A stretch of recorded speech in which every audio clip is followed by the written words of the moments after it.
Breaking up is never easy, but saying goodbye to your old clunky work tools? Well, that's easy. Just repeat after me. It's not me, it's definitely you. You rigid, unfriendly software. It's time to freshen things up with Monday.com, the first work platform you'll love to use. With stunning dashboards, customizable templates, and built-in AI that actually works, switching to a new work platform has never felt this good. So move on to Monday.com. Welcome to No One Told Us, the podcast that tells the truth about parenting and talks about all the stuff you wish you knew before having kids. I'm your host, Rachael, and today I am really excited to welcome fellow podcaster Jaimie Kelton. Jaimie is the host, producer, and founder of the Queer Family Podcast, the show all about family, but with gay. I love that tagline. We're going to talk about where that came from. This award-winning and Webby-honored show has been highlighting, uplifting, celebrating, and normalizing LGBTQIA plus families, one weekly interview at a time. And we are using this episode to kick off Pride Month. It's something so important to me, so personal to me, and I know lots of members of my community are going to be so excited to welcome you to the podcast and to hear all about your family and things that you find are really important to highlight. So thank you so much for being here. Thank you. That was such a nice intro. You're so much more like button up than I am. I make my guests introduce themselves. Oh, I love that. Maybe I should start doing that. It's way less work. I know you have it all, but you had it all planned out and figured out. That was beautifully done. I have an assistant, and I would be literally lost without her. She creates all of these outlines for me, and they're just beautiful. So I won't take full credit for that. Thanks to Emma. Thanks, Emma. I need an Emma. I have fake assistants, Helen and Beulah. They're not real. But they're AI? But I talk to them. No, they're not even AI. No. No, they roll the tape every week. I talk to them every week in the episode. Helen and Beulah, please roll that. I mean, I talk to Helen. They're on the couch right now smoking cigarettes and drinking whiskey. They're the worst assistants ever. But yes, I have. Emma. Yep. We were just chatting before we started recording and realizing that you grew up in the same neighborhood as my husband here in San Francisco. It's like such a small world. But now you live in New York, and I actually didn't get to ask you, how old are your kids? 11 and 7. Okay, so we have one that's the same age. My oldest is 7 and a half. Oh, okay. It's a fun age. Yeah, he is just wrapping up first grade, and it's amazing how much more independent they get around this age, like just playing to themselves, reading. It's like a whole new world for me. I'm loving it. Yeah, it's pretty awesome. My son is in second grade because it's New York, so I guess, Right, the birthdays, cutoff, yeah, the cutoff is different. But it's still a challenge. Work. Every day's a challenge, yeah. But it's fun. It's a fun age because they say funny things and they have funny ideas. He was like, yesterday, he was like, on our walk home from school, he's like, Mom, what do you think I should be when I grow up? And I'm thinking we're going to have like a great discussion about you can be whatever you want to be, and talk about careers and different things. And he goes, well, I'm torn between training dragons and becoming a Pokemon trainer. Which one do you think I should do? He and my son would get along very well. Yeah, he's like, I like them both a lot, so I can't tough decide. Choice. Tough call, buddy. Yeah, I chose dragons. Cute. Yeah. I think that's probably the most lucrative, I would assume. Yeah. Then he argued with me. I said, I don't know, Orion, whatever you want to do. So this like fictional argument, it's so classic 7-year-old. Your podcast is so wonderful because it highlights just like how normal and like just regular. Like I think people, especially in today's climate, with a certain demographic of the population, luckily not many of them listen to this podcast, but I think a lot of people assume that like LGBTQIA plus families look different, talk differently, have all these different ideas and like wild out there beliefs, and like really you're just like everybody else. And it just baffles me that people don't understand that. So that's why I really wanted to kick off Pride Month, kind of just like talking to you, hearing what you have to say about the families that you interview every week, because I really just want there to be more understanding, because I think when we have understanding, we can have more compassion, humanize and things. Exactly, just the humanity. And I think a lot of it is like there are tons of gay people in my family, tons of gay people in my husband's family. It's just something that, and we live in San Francisco, right? And so for us, it's just like so normal. Like my kids, we've never even had to explicitly teach them. Sometimes kids have two mommies. Like it's just never had to even be an explicit conversation we've had because they just have grown up that way since birth. Like seeing families that look different, and to them it's not different. Right. But I know that not everybody gets those opportunities in their lives. So I think a podcast like yours where people can just expose themselves and learn is so important. Well, it's all about representation, and representation is everything, especially for the LGBTQIA community, which I call us. I like to make it sound fancy. But, way easier to say that, yeah. Yeah. So, I mean, representation is everything, and it comes up in almost every interview I do with queer folks who are trying to make babies or who have babies. And, you know, it a lot of times it comes down to, well, I didn't see it growing up, so I didn't know. And, you know, and it goes both ways. It goes on both sides, not just the LGBTQIA community, but it's all of us. And our children could really, really, really benefit from being exposed to all walks of life. And we should be teaching our children about all walks of life. And yes, there are nuanced differences between LGBTQIA families and the non-queer families, which I like to call y'all. But, like even in the description of my show, the ending is, yes, while we face our challenges and we have differences, we're just like every other family out there, yelling at our kids when we're trying to get out the door and they're already 15 minutes late for school and they still haven't put their shoes on, right? Like we're all the same in that respect. We all have the same challenges. Ours are just sometimes a little bit different and a little bit more nuanced. And making our families out is a little more complicated in most instances. Yes, that is true. You have to be a little more intentional about it. Exactly. There's no accidents. There are a couple of accidents, and I've interviewed a couple of them, but it's very rare. Wow. I need to go listen to those episodes. Yeah. I'm never expecting it when it comes out either. It's a big shock. Wow. Fascinating. Yeah. You have the tagline of your podcast, which is so brilliant to me. You say it's the show all about family, but with gay. What does that mean to you? How did you come up with that? So there is a story there. It's actually, I interviewed Rosie O'Donnell. I've interviewed her twice, actually. And the first time, she was telling the story of being in A League of Their Own. She's so funny. You have to watch it because she does a really great Penny Marshall, obviously, because she's, good at that stuff. Right. So she was like pretending to be Penny Marshall and the thing that Penny Marshall said about her about the movie. And then she segued into, and this was like 2019. She segued into, they're making a TV show of A League of Their Own, but with gay. And it stuck with me. Like forever. I wanted to make T-shirts of it. Like I was going to say, that's like some merch opportunity right there. Right. So the cool story, but it's not that cool. It came from Rosie O'Donnell. Very cool. But I don't even think she knows that. I just added it, after the fact. And for me, it's like a cool little thing knowing that that's Rosie O'Donnell's words. But that's else very knows. Cool. Yeah, don't tell her. She might charge you a royalty or something. She wouldn't. She's such a lovely person, honestly. And she got a bad rap in the media for so long. But I text her after I met her. She was like, "Oh my God, honey, just text me anytime." She doesn't always write me back. I tell you that. She ghosts me a lot. Didn't she just move to Ireland or something? Yeah. I saw? Yeah. Mm-hmm. She couldn't take it anymore. She couldn't take that. There's the troll. I mean, I get trolled on social media because it's gay. It's LGBTQIA content. Yeah. I get especially more lately. The trolls are it's insane.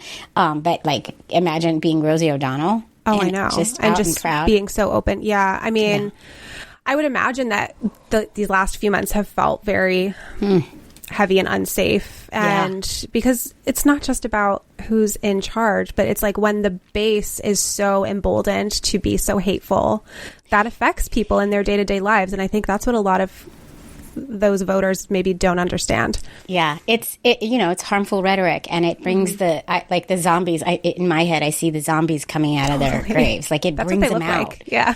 Like they think they can say the silent parts out loud again. Mm-hmm. So it's always been in their heads. Not like they're different, but right. Although some actually, no, it does. I do think it also feeds the false narratives that they're putting out into the world. And so some people will get indoctrinated with these false narratives about LGBTQIA folks being groomers. And the amount of times I get called a groomer, I can't even, it's hilarious. Because if you see me parenting, like, it's hilarious.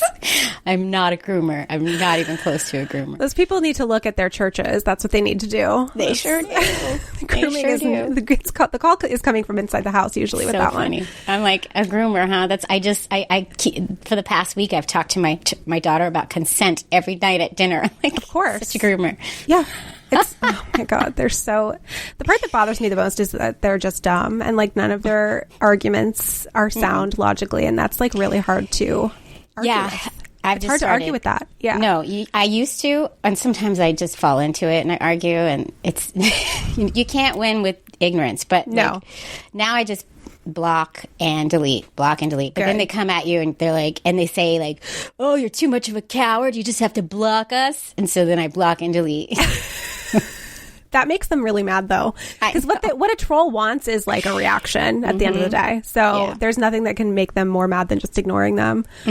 I love how you approach this just with like humor. I mean, I can't imagine how difficult it must be to be dealing with that on a daily basis. I mean, I get my fair amount of hate as well, but it's not directed at like the person that I am or like the core of who I am. And I would imagine that that's just a whole nother level of hurtful. And but in your podcast you have so much like levity and laughter. Why do you think that that is such an important tool in the conversation around queer families?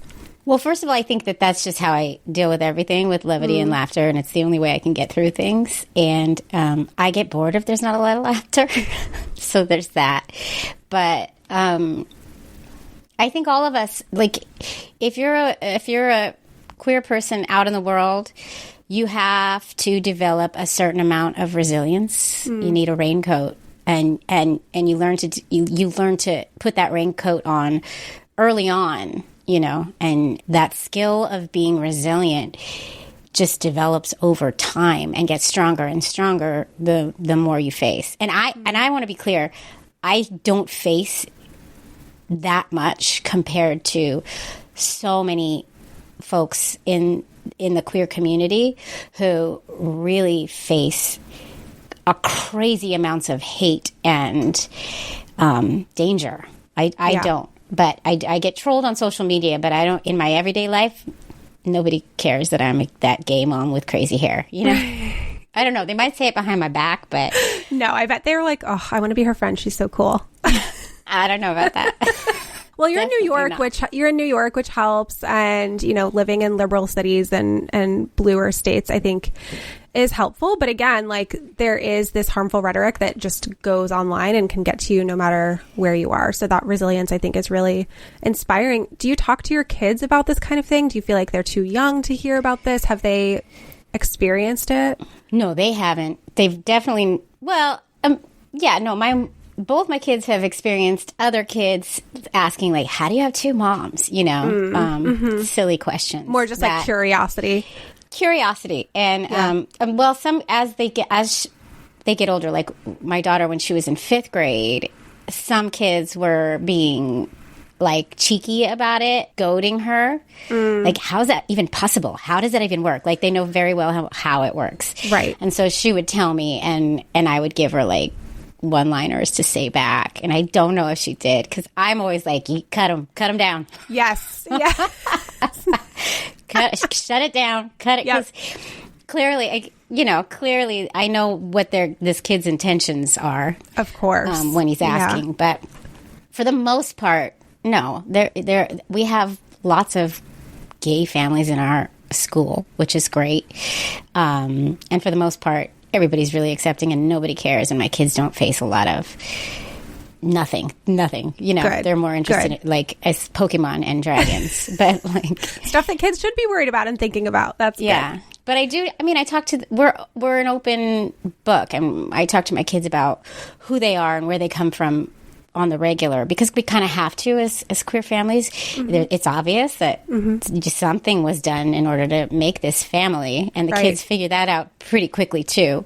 Right. And so, it's really important that we all, and I talk about this on my show all the time, like we have to talk about where they come from. Like as soon as they have ears to listen, we start talking about it, and they pick up, you drop the seed and they pick up the seed when they're ready to take that part of the information in, and then they ask questions. And I use a lot of books. There's some great books out there just for talking about origin stories, how families are made, how babies are made, where we come from, all the things. So we're an open book when it comes to that, and they can ask us anything and they can tell us anything. I don't know if they always do tell us everything because they're kids, and my daughter is a tween. Yeah, she's at that age. And that's a whole nother can of worms, I'll tell you that much. But but we're open and honest with them.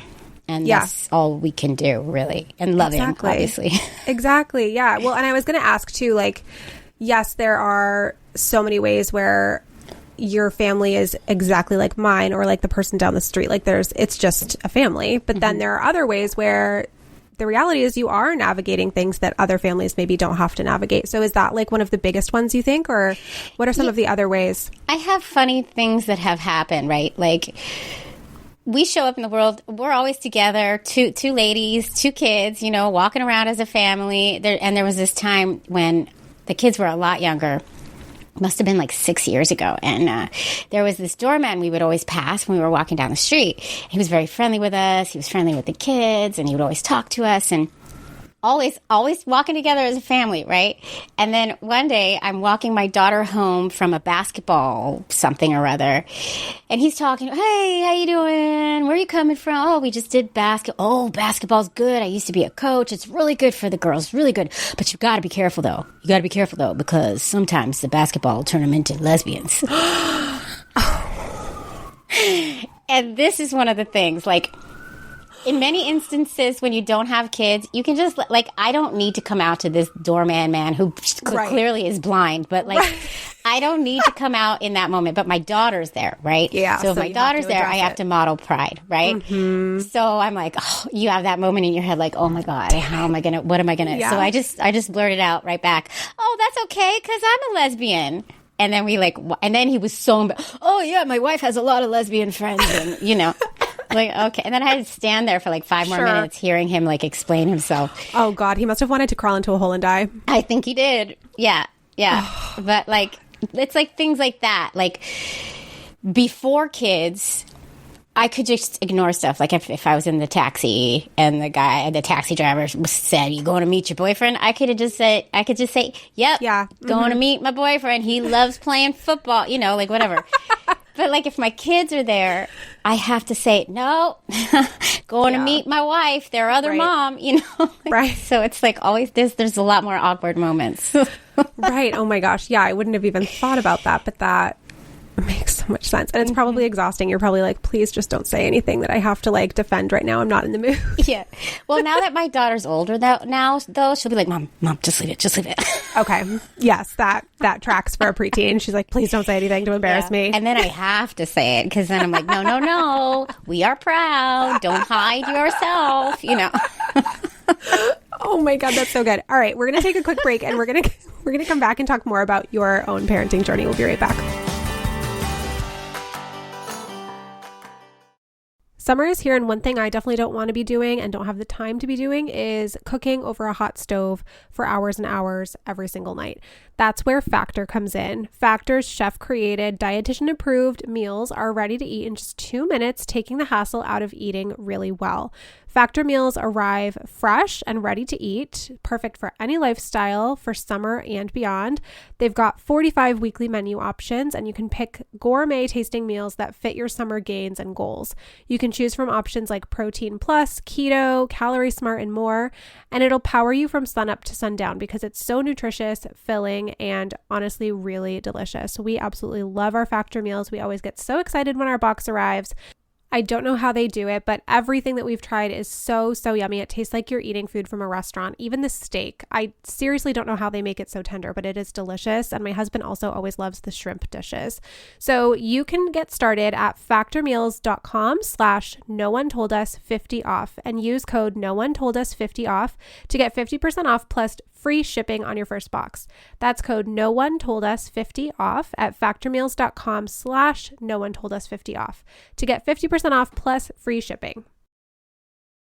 If there's one piece of advice I could give to new parents, it's to make your life as easy as possible. And one of the ways that I have liked to do that for the last several years since I became a mom is by using Thrive Market.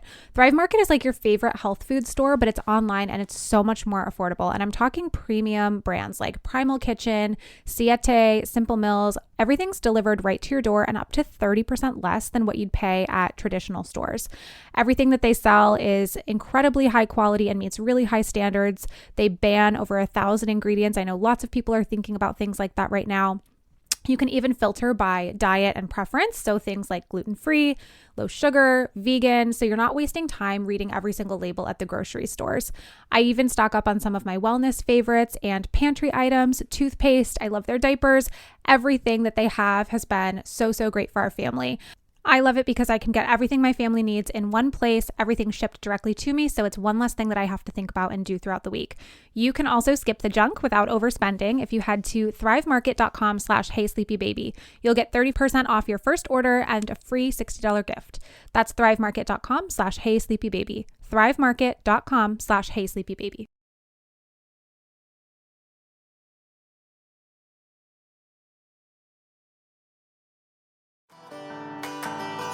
So we talk on my show a lot about how parenthood really like changes the core of who you are, but also your brain. And I just did a really cool interview with an author who wrote Mother Brain, but she talks all about how it's kind of this myth that there's like gendered changes and that there is some of that with like our different hormones and all of that kind of stuff, but that really it's the act of caregiving that changes and rewires our brain regardless of if you're a gestational parent or a non-birthing parent. Like it's across the board, you see these changes and you see them more when the parent is involved in caregiving. So I'm so curious to hear about how your experiences have been with like changes in, I don't know if you can really notice changes in your own brain, but like what was kind of your early experience with being in that postpartum newborn period? Well, I will say I'll give you kind of a queer perspective on this, and here's one of the nuanced differences that, like on my show, I would ask, "Oh, you have 2 kids. Who gave birth to them? Whose body did they come from? Whose genetics are they?" Right? Because it's not a given. Right. And so, on that note, like I have the benefit of being both a non-bio mom and a bio mom to one of my kids. So one of my kids I birthed and one of my kids my wife birthed. So there are little differences. So when I first became a mom, I was non-bio mom. So my wife gave birth to our daughter. Okay.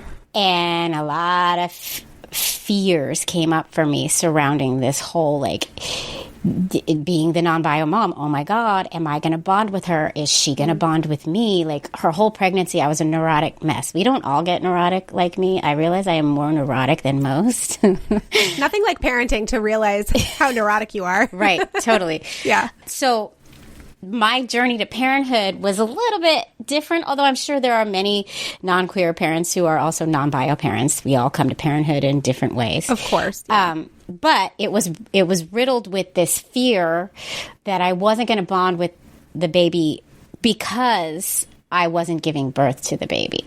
And I learned very quickly that that is not true at all. I also learned, because then I did give birth to the second one, I also learned that I'm a slow burn when it comes to bonding, which is not something I even knew was a thing. So It took me a little while to feel that bond with my daughter, and I just assumed it was because I was not biologically connected to her. I didn't give birth to her. I didn't have the hormones, all the stuff. Then I gave birth to my son and was expecting this immediate bond like everybody talks about, and I didn't have it with him either. And that's normal. Yep. And that was a huge awakening for me, that everybody's experience of birth and parenthood is extremely different. Yep. No two are alike. And you got to be careful with these expectations, because they can really throw you into a place that you don't need to be. Like, things will happen naturally, and it's okay how they happen.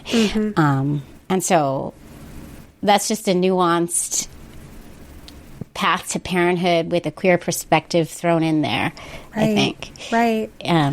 I'm not sure I answered your question, though. You did. No, you did. And I'm curious if you know, or I don't know if you want to speak for her, but I'm curious if your wife had similar experiences where she noticed like some differences, but also some similarities in each child. I think, so like I said, I'm neurotic, and not everybody's as neurotic as me. I think she had a little bit of that, but also you have to keep in mind that this was our second kid. She had already given birth to one. So I think it was like, when it's this, I don't know, like, because it was the first time being a parent for me, and I had no idea what this parenthood thing was at all. Right. It was more likely for me to just feel those fears. And with her, we're exhausted. You know, we had a 4-year-old who was a handful. Like, there was no time to think, you know? Right. Totally. Yeah. So I don't think she's also just not neurotic like I am. Yeah. And doesn't overthink things and stuff. That must be nice. Yeah, it must be. I don't have that gene. Must be nice to live inside a brain like that. Yeah, but I do think that many, many people experience this, like, fear of not bonding.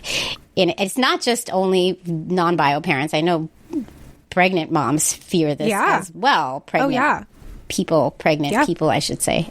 It's a common thing, and it's okay to feel that way. And just know it's going to all be fine. Totally. Was there anything that you did that you felt like kind of encouraged the bonding process? Well, no, not really. I mean, you know, figure it out as you go. Yeah. And being a caretaker and being with that baby screaming for hours on end, and trial and error. Yeah. And being up all night, you know, feeding her and reading a Kindle on my phone. Yeah. So that's not really bonding time, is it? But yeah, no, I don't know. Just over time, it came. Exactly. You know? Yeah. And she's just as much my kid as the other one is. And they both drive me equally amounts crazy. And I love them both with every ounce of my being. So. Of course. Yeah. That's so interesting. I'm curious too. So this is something that comes up a lot, because I do have a lot of queer families in my Instagram community, and sometimes we'll get on tangents of talking about, like, you know, the mental load and dividing up household labor and stuff. And it sometimes will turn into not a man bashing session, but we do see some themes. Yeah. It's always interesting to me when we're kind of talking about husbands. Yep. And then I have, you know, my lesbian moms messaging me like, God, I'm so glad I'm married to a woman. Like, we just never deal with this. But I'm like, okay, that can't be a totally universal experience though, right? Like, or is it? Because I feel very jealous of that. So I guess I'm curious about, have you guys dealt with that? Have you had to intentionally figure out how to split the load of like household and parenting stuff, or does it just come really naturally to you to just 50-50 everything? I think, and I talk about this a lot on my show, and it's not just to give you peace of mind, it is not completely across the board. There are the random, rare queer couple that keep it heteronormative in the, you know, but it's far and few But it's between. more the exception than the norm. Yeah. Okay. Yeah. But cool. I think because we are already out of the box, right? And we've lived a lot of our life, in many cases, out of the box and challenging norms, that when we get into a parenting relationship together, we're already like so well versed in finding a new path, I guess, right? It doesn't even feel like finding a new path. It's just, we're going to do it our way, because there is no way. There is no way. I don't see it on TV. I don't, you know what I mean? Like, we don't fit that mold. Yeah. All the TV shows we see, and the dad going into the work and the mom doing the dishes, we don't fit it.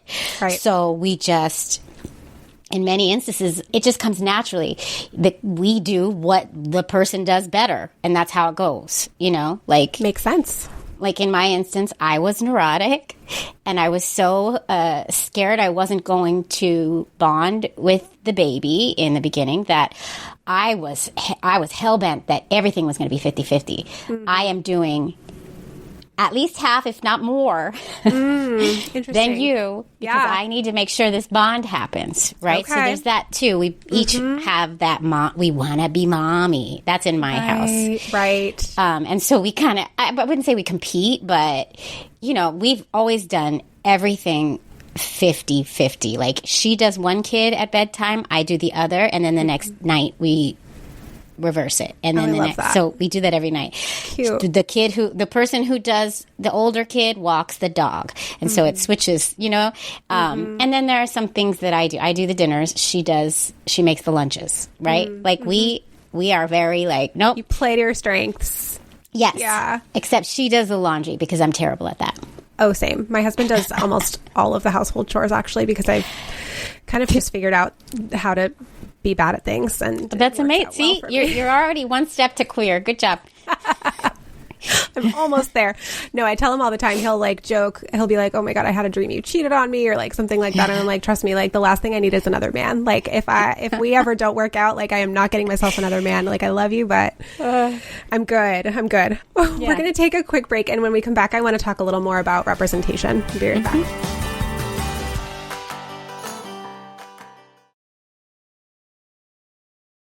Breaking up is never easy. But saying goodbye to your old clunky work tools? Well, that's easy. Just repeat after me. It's not me, it's definitely you. You rigid, unfriendly software. It's time to freshen things up with Monday.com, the first work platform you'll love to use. With stunning dashboards, customizable templates, and built-in AI that actually works, switching to a new work platform has never felt this good. So move on to Monday.com. This episode is brought to you by Progressive Insurance. You chose to hit play on this podcast today. Smart choice. Make another smart choice with Auto Quote Explorer to compare rates from multiple car insurance companies all at once. Try it at Progressive.com. Progressive Casualty Insurance Company and Affiliates. Not available in all states or situations. Prices vary based on how you buy.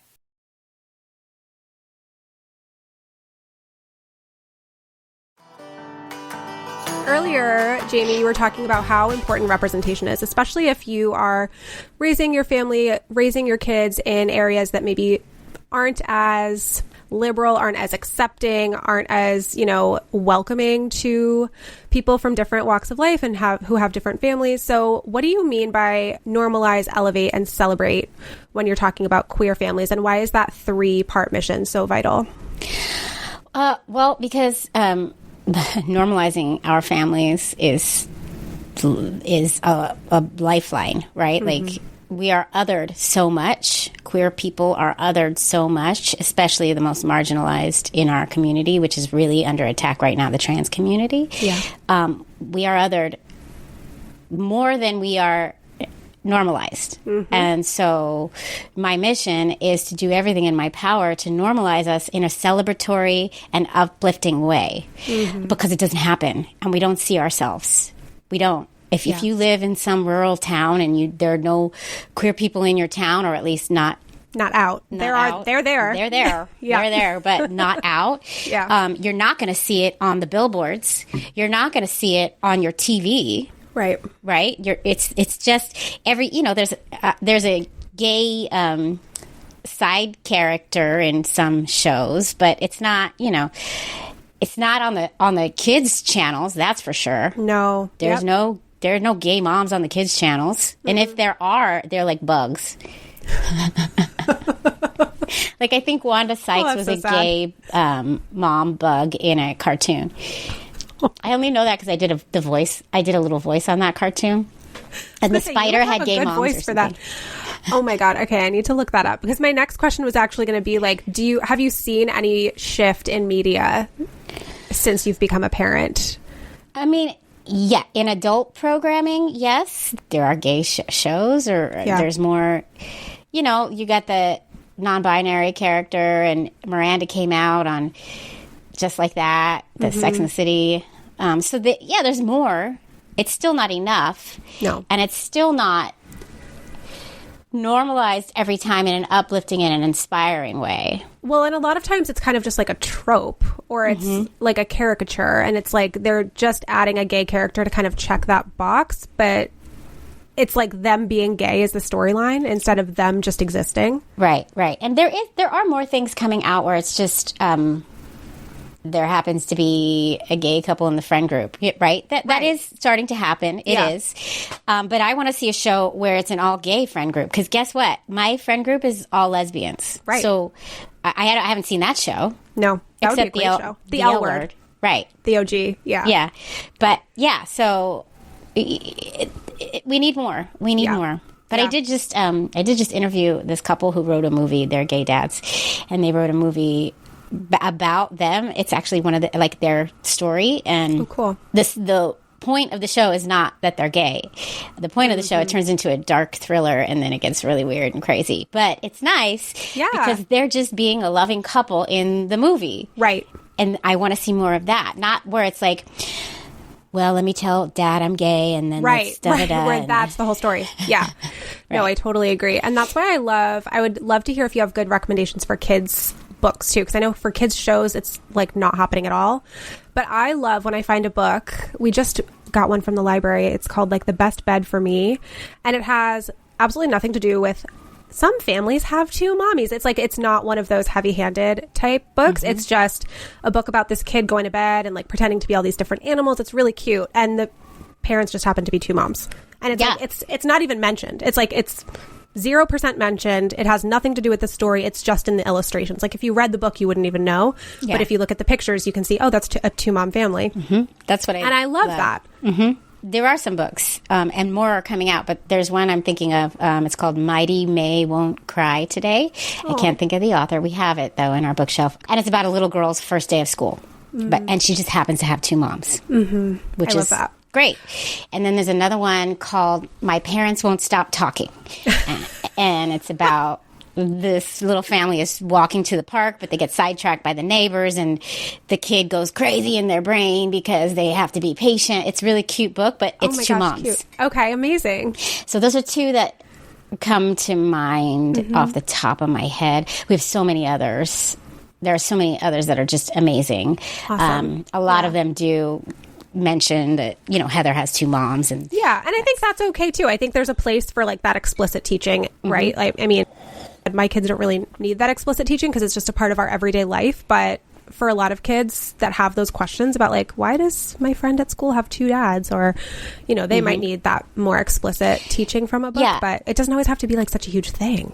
Right, it doesn't. There's also the family book by Todd Parrs. Yes, that's a great one. That's a Todd good Parrs one is amazing because they can ask questions if they want to. Yeah. Oh, there's another book where it's just this little kid playing on the beach, and it's just, I don't remember what it's called, but it's the kids he meets on the beach keep asking him questions about which mom does this, which mom does that, which mom, which is interesting and just a way to introduce it. I think it's called Which Mom Does That. I don't remember what it's called. Okay, that's all right. People can Google it. But it's a cute book. It's cute. That is cute, because I bet those types of questions are what come up a lot for little kids who are trying to kind of make sense of it, right? Yeah, exactly. And those are the kind of questions my kids would get asked. You know, which mommy does this? You know, and the answers are cute. Both moms do. You know, it's sweet. It's cute. Oh, I love that. Do you have any other recommendations for parents who are looking for, whether it's a queer family or a not queer family listening, what are your favorite kind of like go-to resources for teaching kids how to be inclusive and how to be allies and things like that? Do you have any resources that you love? It's really books. There's this company, and it's Pride, so it's a really great time to check them out. There's this company called Our Shelves, OURSHELVES. And it's like a book subscription company, so you can subscribe to it and you'll get a box of books every month that are cool. Our Shelves is more like it gives you all kinds of books, but they're all inclusive of all identities. Cool. And they'll give you age appropriate boxes. So I recommend that to everybody who needs a baby shower gift, because you can just give the first box and then they can carry on. So smart. Yeah, I love giving books for a baby shower. People don't need more onesies or more blankets. Right. Books is good, and they keep on giving. But books. That's how that's how I talk to my kids about everything. When I am in a conundrum, I Google, Same. what's a book about this? Like, Same.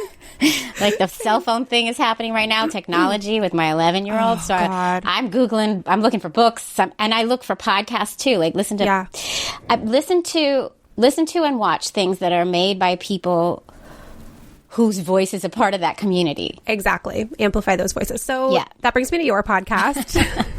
Perfect segue to wrap up. So where can people find you, connect with you, and listen to your podcast? I'm everywhere you can find podcasts. The Queer Family Podcast. Nice long title. It tells you exactly what it is. And you can find me at thequeerfamilypodcast.com, on social media at The Queer Family Podcast, where I put up clips from episodes and then also just like anecdotes about daily life with kids. Sometimes it's queer-centric and sometimes it's just having kids is hard. Yes, for all of us. Yeah, so, all the places. I'm all over Instagram, TikTok, Facebook. Perfect. Although I'm thinking of ending Facebook because they're really... Facebook is a dumpster fire. I was going to say, the comments on there must get, absolutely unhinged. Yeah, there are posts I just won't put up on Facebook. Yeah, just because I know they're going to come after me. And Yeah, because that's where all the, weirdo, losers hang out. But, honestly. To put it lightly. I don't know. My mom loves Facebook. I get Yes, it. the weirdo losers and the, the moms. And the boomers. I'm sorry. Sorry to the boomers. You're not weirdo losers. It's just what you know. Well, some of them are. I'm sorry. Some of them, it's a Venn diagram and they're in the middle. Yeah, some of the Gen Xers are. Me too. And some of the millennials. And some Gen Z. Gen Z is becoming more and more unhinged by the day. I know. And Gen Alpha, forget about it. They're all assholes. They're done. Jaimie, this has been such a fun conversation. I know that so many people will get tons out of it, and I really hope that they head on over to your podcast to listen to more, because you are just so wonderful and funny, and I really appreciate you using your voice. Thank you. And I do want to add one thing. Yeah. Because we didn't go into it. Sleep training. I saw you did the thing about sleep training and how it's not for everyone and not every baby. I am, wholeheartedly agreeing with you. Not every baby can be sleep trained. Don't get down on yourself if your baby won't sleep train. The amount of books we bought when my daughter wouldn't sleep, and she never slept, ever. Yeah. But don't beat yourself up, parents. It's okay. There's other ways. You're going to make it through, too. Thank you for adding that. Thank you for adding that. I wasn't going to ask you anything about that because it's very polarizing, and I don't want to send even more trolls your way for sleep training slander, but I appreciate you for saying that. Oh, God, the amount of times. Well, did you try this? Yes, Gina, I tried. Yeah, I tried everything. Oh, my God. Nothing drives me more insane. Did you try a white noise machine? Oh, my God, Gina. Yes, Becky. Yes. Yes, I have that book. I read it front to back. Did you? Oh, my God. Oh, it's so ridiculous. Thank you, Jaimie. Thank you for adding that little nugget for us. I appreciate it. I'm here for you. I feel you. I feel your pain out there. I get it. I know. It's hard. And do your kids sleep now? Yeah. Okay. So see, everybody, there's light at the end of the tunnel. That's what I'm always telling you. They do sleep eventually. Sometimes my older one does take melatonin, though. I'm not going to lie. Whatever we have to do to get through. Because mama needs to sleep too. Yes, it's so important. And sleep is the most important thing. Yes. So whatever you have to do, you got to get your sleep. Yeah. I go to bed so early to get my 8 or 9 hours, and I just have to. I can't stay up past 10 anymore anyway. Oh, no. And even that's like a wild night for pushing me. it. Yeah, same. When we're sitting on the couch watching, I'm sorry, I know you want to go. We'll be no, sitting it's on the couch watching a show, and we're into the show, and then we'll see that it's 9:45, and we're like, oh my God. What are we doing? Who do we think we are? We are wild. No, same. If we're up till 10, I'm like, that cannot happen again, because now I'm done for 3 days. Yeah. And then I get an anxiety spiral that I'm not going to get enough sleep, and then you don't go to sleep, and then I can't. Yeah, exactly. It's like a self-fulfilling prophecy. It's so annoying. It's so hard. It's so hard. Well, this was so fun. This was so fun. Thank you so much. Thank I really you. Appreciate it. Thank you for having me, and thank you for creating this space as well. Of course, it's my pleasure.